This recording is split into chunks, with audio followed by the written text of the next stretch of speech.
Dia, meus irmãos, graça e paz. Na devocional desta manhã, o tema que foi proposto é vivendo sem murmurações e contendas. É algo que é voltado especificamente para a unidade da igreja. Para falar a verdade, tanto as devocionais como as pregações têm sido voltado para isso, para a unidade da igreja. Algo que tem sido muito enfatizado durante os devocionais e também nas pregações. Isso é muito importante a gente lembrar.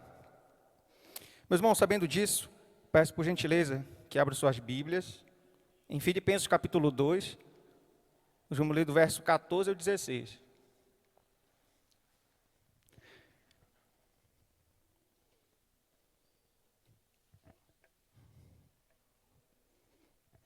Apesar de ser 3 textos só, que são bem pequenininhos, mas eles têm ensinos profundos para nossas vidas. E eu quero aprender com vocês algum deles aqui nesse momento. Leiamos a palavra do Senhor. Verso 14.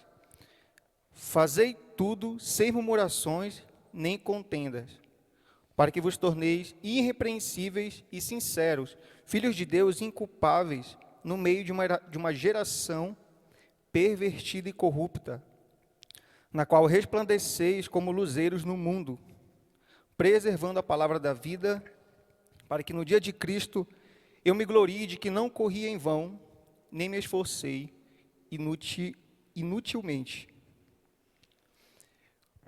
Meus irmãos, no texto que lemos esta manhã, notamos que Paulo ele começa argumentando que os cristãos da igreja de Filipos, eles estavam juntos, mas eles estavam com a motivação errada.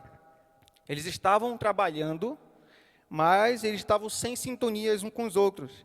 Ou seja, essa igreja estava dividida, algo que não estava refletindo no capítulo 2, do verso 1 ao 4, onde Paulo já tinha chamado a atenção deles para que eles pudessem exercer essa salvação deles em comunhão, amor, humildade, exercendo misericórdia e colocando os interesses dos seus irmãos, que são superiores ao deles mesmos.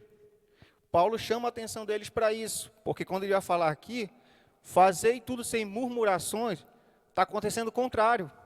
Então Paulo está chamando a atenção deles, está exortando eles para isso, para que eles não vivam murmurando. E essa exortação de Paulo chama a atenção deles exatamente para isso, para que eles não murmurem e também não vivam em contendas. Ao falar sobre essa murmuração, Paulo está alertando eles para que eles não sejam rebeldes, para que eles não se rebelem, eles não sejam infiéis ao Senhor.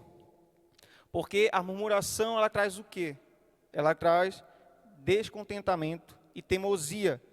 E algo que a gente pode lembrar é que o povo de Israel, quando caminhava no deserto, Deus tirou eles do Egito, onde eles estavam sendo escravizados, e eles estão no deserto caminhando, o que eles fazem? Eles ficam murmurando contra Deus. Deus já tinha abençoado eles em diversas formas, e esse povo continuava murmurando, e Deus não cansou de abençoá-los de uma forma extraordinária. Então a ideia aqui é essa: não murmurem, parem de murmurar. Em outras palavras é isso, vivam sem murmurar. E Paulo, quando ele finaliza o argumento dele aqui, ele enfatiza que esses cristãos, além de parar de murmurar, eles não podem ficar fazendo contendas. Ou seja, ficar disputando, tendo debates no meio deles. Porque isso tudo é inútil, isso não serve para nada. Em outras palavras, Paulo está dizendo assim para eles: cristão de Filipos, fechem essas portas, parem de murmurar, parem de fazer contendas, vivam em unidade. É possível que naquele contexto, os filipenses, eles estavam até apelando para os tribunais naquele contexto, mas eram tribunais pagãos. Eles estavam com esse problema, então, tá bom, vamos levar para que as autoridades daquele contexto possam nos ajudar a resolver esse problema.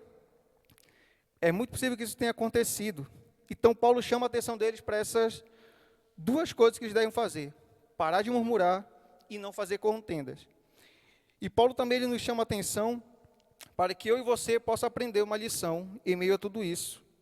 que a gente também deve viver uma vida sem murmurar e sem contendas. Acho que isso aqui é muito importante da gente lembrar. Muito importante mesmo. Mas, muitas das vezes, a gente nem dá tanta atenção para isso. Porque muitas vezes a gente pode pensar assim, o que Paulo está dizendo aqui serviu apenas para a igreja de Filipos. Isso aqui não serve para nós hoje. Ou essa mensagem não é para mim. Essa mensagem é para o nosso irmão que está no lado. Mas, meus irmãos, essa mensagem é exatamente para nós que estamos aqui nessa manhã. Imagine que você está numa floresta. Imagine a cena comigo. Que eu vou criar tudo isso para chegar onde eu quero. Imagine que você está em uma grande floresta e tem um pequeno arbusto seco, bem pequenininho. Você pega um fósforo, para quem é mais antigo, ou pega um isqueiro, que é mais atual, e ele, sem querer, escapa da sua mão. Você está com ele aqui, e ele escapa da sua mão e cai. E o fogo começa pequenininho ali. E ele vai crescendo, ele vai indo para o lado, vai para o outro, e ele vai crescendo, crescendo, crescendo. E quando você percebe, a floresta toda está queimando. A ideia que eu quero trazer é mais ou menos essa. A murmuração, ela começa exatamente assim, com algo como fogo, num arbusto pequenininho. Ele vai crescendo, crescendo e se espalha. Tanto a murmuração como as contendas, é exatamente assim que acontece. E isso, querendo ou não, vai provocar divisão dentro da igreja. E de fato vai. Contenda principalmente. Isso não vai causar unidade. Eu não estou dizendo que em algum momento a gente não vai murmurar, em algum momento não vai acontecer a contenda. Isso vai acontecer.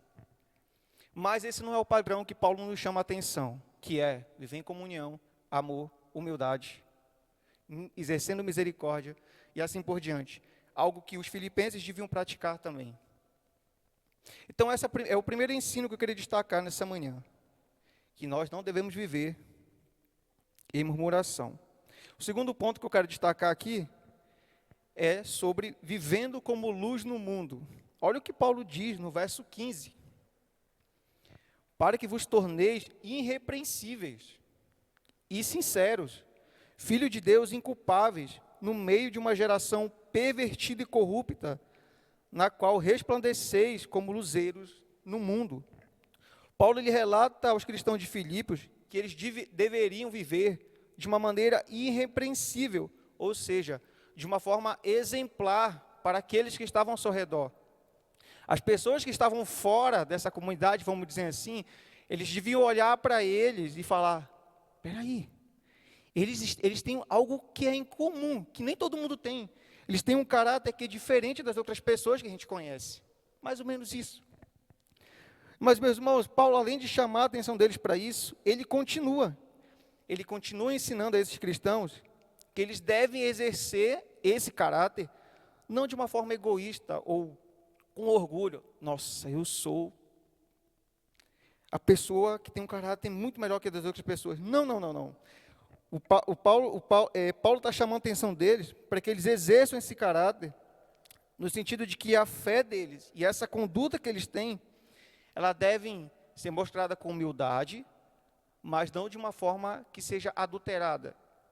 No sentido de, eu tenho um pouco desse caráter, mas está misturada com outras coisas. Não, ela deve ser pura, como uma pessoa que vai tirar o vinho, que vai fazer o vinho, ou uma pessoa que vai tirar o leite, ou o ouro, o bronze, qualquer outro material, ela precisa sair purinho. Não pode ter nem uma mancha sequer. E é por isso que Paulo vai falar para eles, porque depois de tudo isso, ter esse caráter puro, eles vão ser filhos de Deus inculpáveis e imaculados em meio a uma geração perversa ou pervertida e corrupta. Aqui Paulo ele faz uma analogia que é muito interessante, que é sobre o sacrifício de animais. Ele indica que os cristãos de Filipos, eles deveriam oferecer a vida deles a Deus de uma forma imaculada. Olha só que interessante. E qual o objetivo de tudo isso, Paulo? Poderia ser a nossa pergunta. Qual o objetivo de tudo isso? O objetivo de Paulo com tudo isso é que esses cristãos, eles precisam resplandecer como luzeiros no mundo. A linguagem figurada que Paulo usa aqui sugere que os cristãos devem brilhar como os astros que a gente vê à noite, por exemplo, como as estrelas. Eles devem brilhar no mundo. E isso aqui é algo interessante da gente pensar. É como se Paulo estivesse dizendo assim para eles: cristãos de Filipos, ouçam o que eu vou dizer para vocês. O mundo está mergulhado em trevas. Deus os chamou, Deus os salvou, então ilumine esse mundo. Basicamente a ideia é essa: iluminem. E Paulo ele nos chama a atenção para que eu e você viva da mesma forma que ele chama os filipenses a viver. Mas a gente às vezes não entende o que Paulo está nos ensinando. Porque muitas das vezes a gente pensa que ao longo de nossa caminhada cristã, de termos muitos anos de caminhada, nós, frequentemente, a gente pensa que nós, por termos uma aparência de bondade, a gente pensa que é melhor que o outro. Mas a gente esquece que o Senhor, Ele vê profundamente o nosso coração. O que eu estou querendo dizer com isso? Que muitas das vezes, a gente finge essa aparência de bondade para as outras pessoas. Mas o Senhor, de fato, conhece quem a gente é. A gente é uma pessoa em tal lugar, e no outro lugar a gente não é essa pessoa. Vocês entendem o que eu quero dizer? O Senhor, Ele vê todas as nossas intenções do nosso coração, que são todas pecaminosas. Isso muitas das vezes acontece quando a gente se assenta nas rodas dos escarnecedores, quando eles soltam piadas e a gente participa, ou quando a gente mesmo solta piada e faz eles rir, e eles zombam do Senhor, porque nós estamos compartilhando com eles aquilo que é pecaminoso. Ou muitas das vezes quando a gente se comporta sem temor diante das pessoas. Mas apesar de tudo isso ser complicado, Deus ele nos chama ao arrependimento. Ele quer que eu e você, a gente viva nesse mundo sendo luz para as pessoas. Que tenha esse caráter puro para a glória dele, para que as pessoas olhem para nós e falem, nossa, essa pessoa tem algo que é diferente mesmo. Ou seja, é Jesus, porque elas não vão falar que é Jesus, mas a gente tem isso. Para que elas possam olhar para a gente e falar exatamente isso. Porque se a gente viver como luz nesse mundo, a gente vai viver como uma igreja unida, nesse sentido também. Não uma igreja dividida, seguindo o modelo que Paulo já ensinou no capítulo 2, do verso 1 ao 4, de Filipenses, que eu já falei para vocês aqui. Então, no primeiro ensino, a gente aprendeu sobre que devemos viver sem murmuração. No segundo ensino, a gente aprendeu que devemos viver como luz no mundo. Eu quero destacar o último e terceiro ensino aqui, que é vivendo orientados pela palavra. O verso 16 nos diz o quê? Preservando a palavra da vida, para que no dia de Cristo eu me glorie de que não corri em vão, nem me esforcei inutilmente. Paulo ele relata aqui aos cristãos de Filipos que eles precisam preservar a palavra da vida. Algo que a gente precisa perguntar, mas que palavra da vida é essa? O que Paulo quer dizer com isso? Essa aqui é uma palavra que envolve a palavra de Deus. Resumindo, é isso. É um livro como esse, que é o nosso, que não é como qualquer outro livro que existe desse mundo. É um livro que fala sobre aquilo que a gente precisa saber, sobre quem nós somos, que precisamos crer para a salvação e assim por diante. É um livro totalmente diferente dos outros. É a palavra da vida. Isso revela aos filipenses que eles devem preservar essa palavra, viver ela e proclamar ela para outras pessoas. Porque se eles fizerem isso, eles estão seguindo o modelo do capítulo 2. Eu vou enfatizar isso muito, porque é o centro de tudo que vai ser desenvolvido nos versos seguintes. Então, é exatamente isso que a gente precisa entender. E algo que Paulo ele não deixa fugir, é que ele fala, e ele tem também plena consciência, de que ele precisa prestar contas, se os filipenses guardarem a palavra, essa palavra da vida. Paulo ele tem plena consciência que no dia do Senhor, a obra, de tudo aquilo que ele fez vai ser investigado.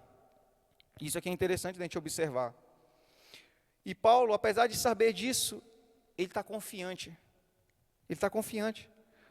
Porque ele entende que se os filipenses permanecerem firmes e vivendo em unidade dentro da comunidade deles, aí a palavra da vida foi boa.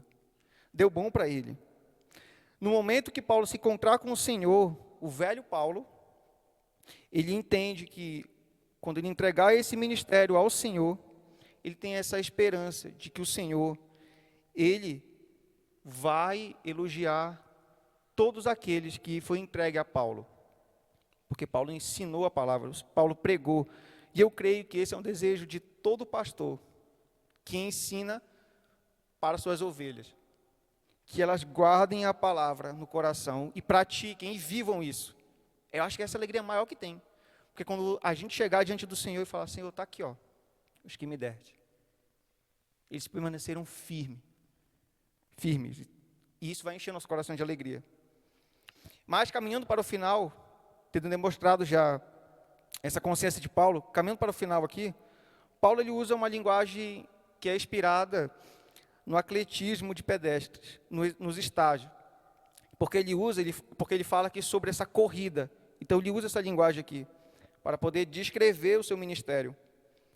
Paulo ele não recebe esse ministério dele e fala, tá bom, já recebi, eu não vou trabalhar, não vou fazer nada. Não.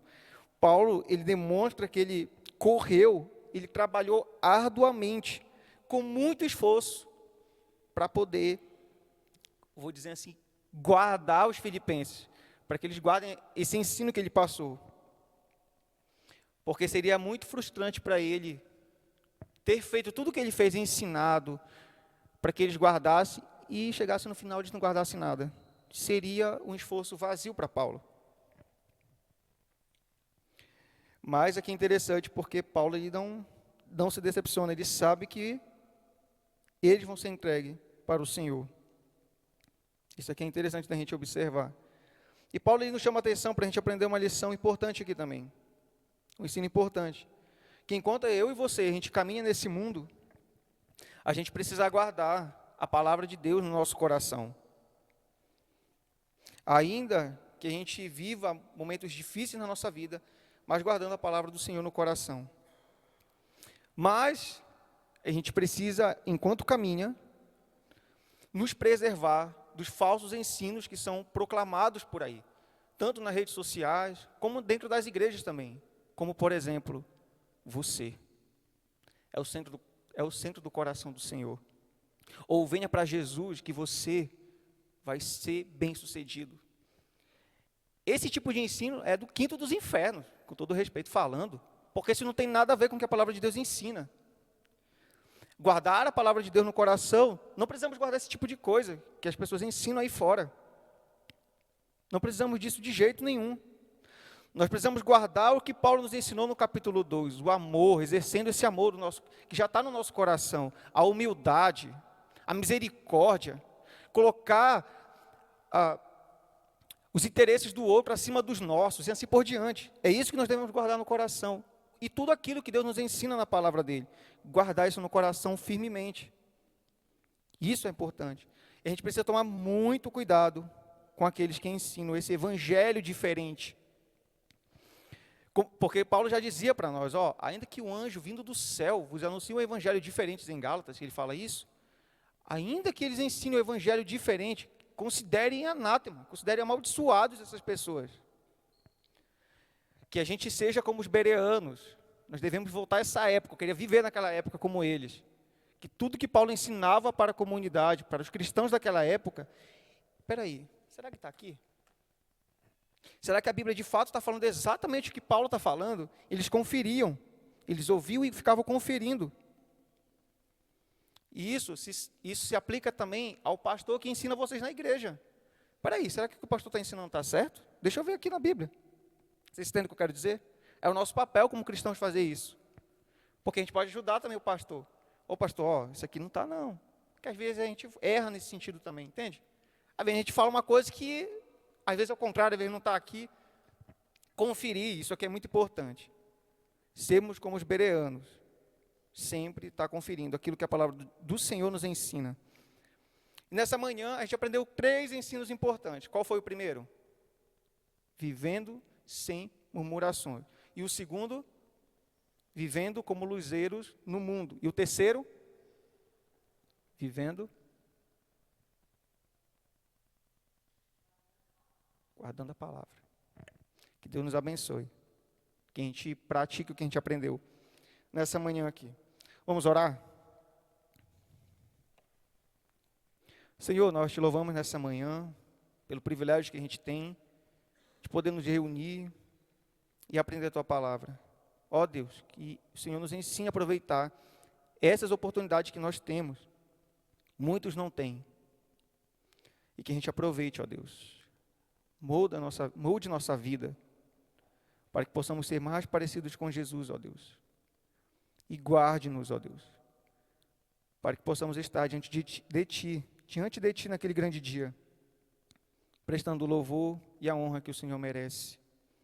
Guarde-nos, ó Deus, de Satanás, guarde-nos dos nossos próprios pecados, livre-nos de todos eles, para que possamos caminhar contigo em santidade, e entendendo que quanto mais longe do pecado, mais próximos estamos de Ti. Em nome de Jesus que eu oro, grato ao Senhor. Amém.